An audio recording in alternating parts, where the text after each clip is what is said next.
Housing Manipur gi ori ba phibam masida lokhalakpa cheksin thorangi manung channa Manipur gi maru oiba district sing amadi mafam singda anowo CRPF Leinaba security barrack sing ayamba siamba Saba Loisillakle hari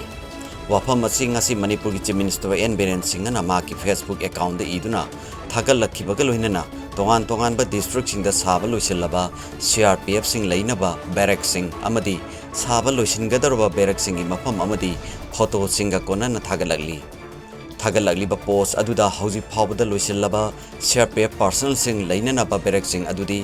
Imphal West district ki waina phayeng sing laikai amadi Senjam Chirangdani Thawal district ki waina Nongpok Semai police station manung amadi hairongni Imphal East district ki waina Kaithian Manbi outpost amadi Unako school manaki chanungdani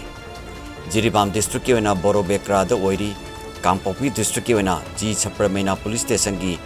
Gamphi Gaidani Bisnu district ki waina Waroiching BDF outpost amadi Lengang Tabi BDF outpost ta thamli Kaksing district ki waina Palel police station ki campus manungda amadi Khongnang Phaisabi village tani Churachandpur district ki waina di hauji mafam anida sengotpagi thabak chathari mafam ani adudi Churachandpur district headquarter gi reserve line manung amadi Singhat tani